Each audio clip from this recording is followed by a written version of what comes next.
Alright boys, I wanted to touch again on the topic of vaping. I've gone now a week without vaping, and the difference already is insane. I'm sure you guys know I put out a video last night delving into the fact of like why I think all men should stop vaping.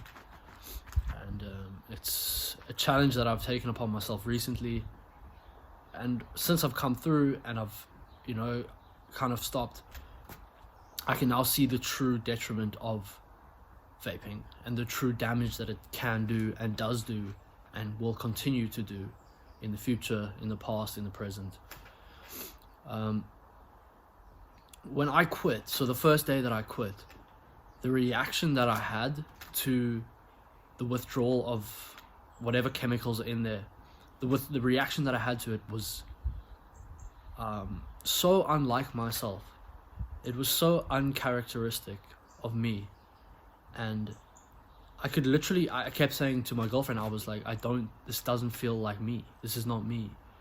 And it was almost like a moment of, it wouldn't last long, but it was almost a moment of like seeing myself outside of my body, like astral projection, in like a dumbed down sense. Like I could watch what I was doing and my behavior, and it just didn't feel like me. I was like having mood swings. I was being really snappy with my girlfriend. I couldn't sleep. I was itchy.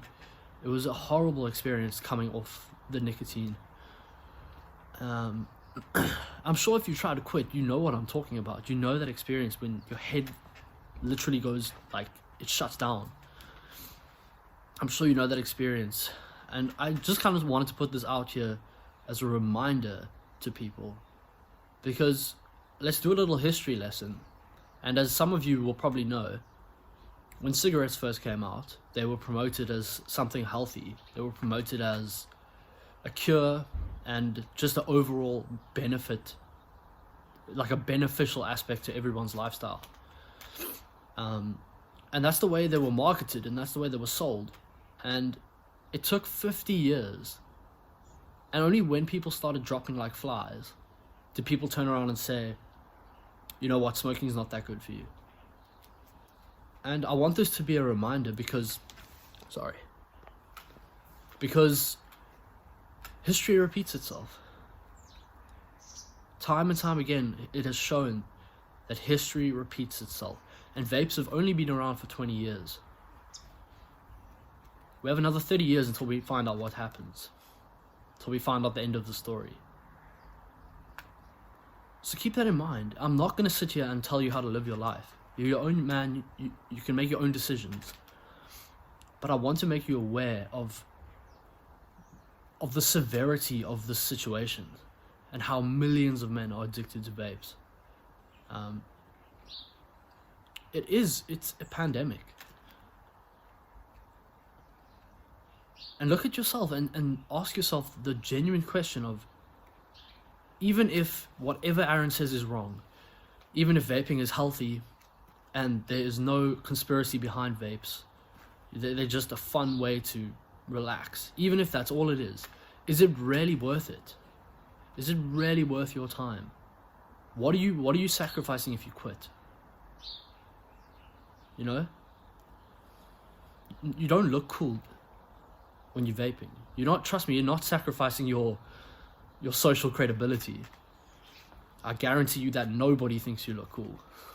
And everyone is only doing it just to conform to the masses, just to conform to the sheep, just to keep buying whatever product they put in front of our face. That's why we're all doing it. That's why we've all done it. And now we're hooked. So think about it. You've got nothing to lose and everything to gain. So if you are still choosing to continue vaping, the only answer that I have for you is that you are ignorant and an absolute lowlife. So seriously consider what I'm saying. Consider that there might be a deeper reason as to why we are so addicted to these things, and there might be an ulterior motive. If I was selling poison, I definitely wouldn't label the package contains poison. Would I? No, I would make it in the most pretty, nice smelling, good tasting, colourful packaging I could possibly imagine. Food for thought.